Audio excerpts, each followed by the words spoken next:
नमस्कार, स्वागत है आपका हमारे चैनल में। मैं रानी गुप्ता आपके साथ। बड़ी खबर सामने आ रही है। आपको बता दें कि रामचरितमानस को लेकर के शुरू हुआ राजनीतिक घमासान थमने का नाम नहीं ले रहा है। जहां समाजवादी पार्टी के नेता स्वामी प्रसाद मौर्य ने रामचरितमानस को लेकर के आपत्तिजनक टिप्पणी की थी, तो वहीं अखिलेश यादव की खामोशी भी लगातार कहीं ना कहीं स्वामी प्रसाद मौर्य के इस बयान का समर्थन करते हुए दिखाई दे रही थी। लेकिन इस बीच देखने को मिल रहा है कि समाजवादी पार्टी के ही नेता राजेश प्रताप सिंह ने अपने ही पार्टी के नेता स्वामी प्रसाद मौर्य के खिलाफ मोर्चा खोल दिया है। उन्होंने सीधे तौर पर यह कह दिया है कि विधायकी रहे या ना रहे, लेकिन मैं सनातन धर्म के खिलाफ, हिंदू धर्म के खिलाफ एक शब्द भी नहीं सुन सकता। इसी के साथ ही उनका कहना है कि जो भगवान राम और भगवान श्री कृष्ण को लेकर के इस तरीके की बातें करते हैं, उनका दिमाग जो है वो पूरी तरीके से विक्षिप्त हो गया है। साथ ही उन्होंने ये भी कहा है कि मैं ऐसे लोगों को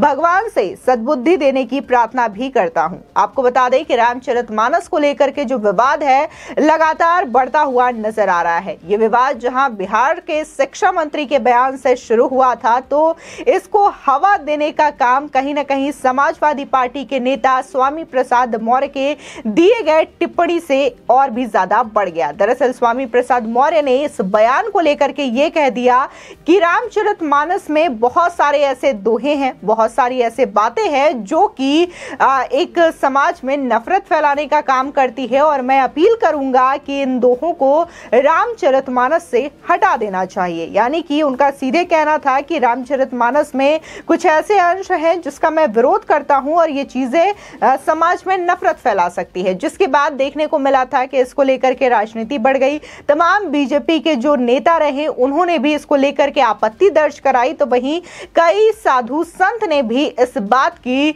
आपत्ति जताते हुए ये कहा था कि कोई भी व्यक्ति इस तरीके से सनातन धर्म या सनातन ग्रंथ को लेकर के टिप्पणी नहीं कर सकता। उधर बार बार ये जवाब अखिलेश यादव से भी मांगा जा रहा था, लेकिन अखिलेश यादव ने इस बात को लेकर के चुप्पी साध ली थी। ऐसे में उनकी खामोशी साफ तौर से स्वामी प्रसाद मौर्य की टिप्पणी को समर्थन करते हुए दिखाई दिया था। इस बीच एक और बात नोटिस करने वाली थी, वो ये थी कि समाजवादी पार्टी के नेता स्वामी प्रसाद मौर्य को एक और अहम पद उनको दे दिया जाता है इसी विवादित टिप्पणी के बाद। दरअसल उन्हें पार्टी का राष्ट्रीय महासचिव बना दिया गया है। ऐसे में ये जो टिप्पणी को लेकर के विवाद है वो और भी ज्यादा बढ़ता हुआ नजर आ रहा है। समाजवादी पार्टी के महासचिव स्वामी प्रसाद मौर्य द्वारा रामचरितमानस के लगातार किए जा रहे अपमान के बाद अब उनकी ही पार्टी में घमासान मच गया है। अमेठी के गौरीगंज से समाजवादी पार्टी विधायक राकेश प्रताप सिंह ने मोर्चा खोलते हुए स्वामी प्रसाद को विक्षिप्त प्राणी तक कह दिया है। बता दें कि भगवान राम और श्री कृष्ण से स्वामी प्रसाद मौर्य के लिए सद्बुद्धि की मांग करते हुए राकेश प्रताप सिंह ने शनिवार को उन्हें मंच से ही खूब खरी खोटी सुना दी है। उन्होंने कहा कि वो विधायक रहे या ना रहे, पर धर्म की बात आई तो वे चुप नहीं बैठने वाले।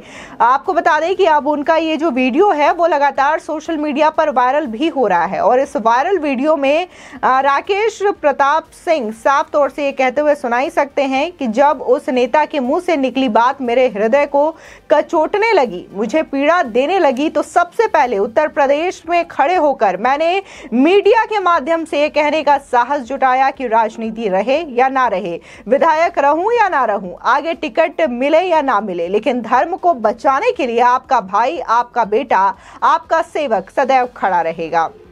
सपा विधायक राकेश प्रताप सिंह ने इसी बयान में आगे ये भी कहा है कि मैंने पहले ये कहा है कि इस प्रकार का बयान देने वाला ना तो सनातनी हो सकता है और ना ही वो समाजवादी हो सकता है तो सिर्फ एक विक्षिप्त प्राणी हो सकता है।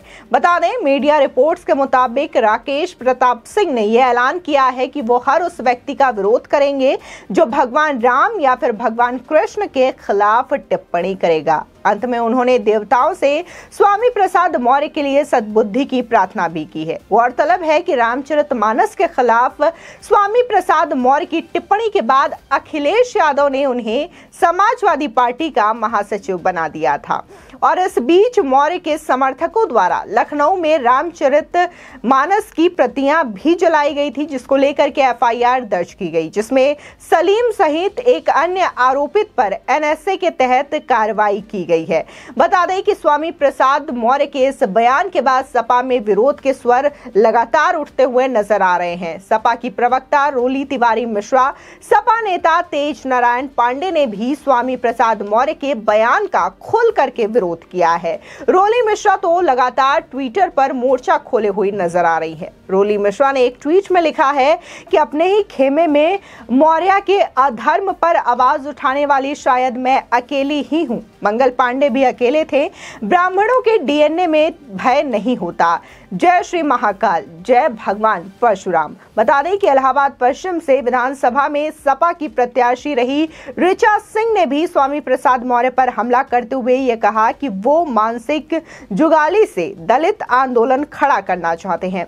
और अब इसके बाद देखने को मिल रहा है कि समाजवादी पार्टी के ही विधायक राकेश प्रताप सिंह के द्वारा अब उनके खिलाफ मोर्चा खोल दिया गया है। आपको बता दें कि स्वामी प्रसाद मौर्य के द्वारा दिए गए रामचरितमानस पर विवादित टिप्पणी को लेकर के लगातार राजनीतिक घमासान मचा हुआ है, लेकिन इसके बावजूद स्वामी प्रसाद मौर्य अपने दिए गए बयानों पर कायम है। और इधर ये भी देखने को मिला था कि स्वामी प्रसाद मौर्य ने पीएम मोदी को एक लेटर भी लिखा था और इस लेटर में उन्होंने ये अपील की थी कि रामचरितमानस के कुछ दोहों को हटा दिया जाए, जिससे कि समाज में नफरत नहीं फैलेगा। गौर करने वाली बात यह है कि सबसे पहले इस विवाद का जन्म दरअसल बिहार के शिक्षा मंत्री चंद्रशेखर के द्वारा दिए गए बयान से हुआ था।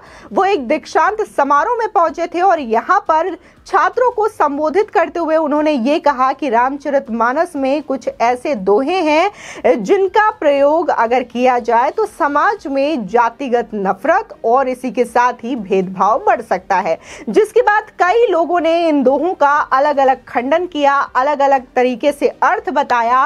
और वहीं कई संत ऋषियों का ये भी कहना है कि यहाँ पर अपनी अपनी राजनीति चमकाने के लिए हर बार सनातन ग्रंथ का उपयोग किया जाता है और कुछ ऐसे ही जो राजनीतिक तत्व होते हैं जो कि अपना चेहरा चमकाना चाहते हैं, वो ऐसे शब्दों को जानबूझ करके उठाते हैं जिससे कि समाज में भ्रम फैलाया जा सके। लोगों के सामने इस तरीके की बातें रखते हैं, इन दोहों का अर्थ कुछ अलग बताते हैं और अपने अपने हिसाब से इसको डिफाइन करके समाज में नफरत फैलाने का काम करते हैं। आपको बता दें, वहीं आजकल सुर्खियों में रहने वाले धीरेन्द्र कृष्ण शास्त्री जो कि बागेश्वर धाम के बाबा हैं, उन्होंने भी स्वामी प्रसाद मौर्य के द्वारा दिए गए बयानों का खंडन किया था और उनको सीधे तौर पर कैंसर बताया था। उनका कहना है कि इस तरीके से टिप्पणी करना कभी भी एक हिंदू को शोभा नहीं देता है और इसी के साथ ही उन तमाम लोगों पर भी कहीं ना कहीं उन्होंने हमला बोला था जो कि बार बार हिंदू होते हुए भी इस तरीके से सनातन को लेकर के और सनातन ग्रंथ को लेकर के टिप्पणी करते हुए नजर आते हैं, राजनीति करते हुए नजर आते हैं। फिलहाल इस खबर को लेकर के आपकी क्या राय है, हमारे कमेंट सेक्शन में जरूर बताएं। आगे की और भी अपडेट के लिए चैनल को सब्सक्राइब करना ना भूलें।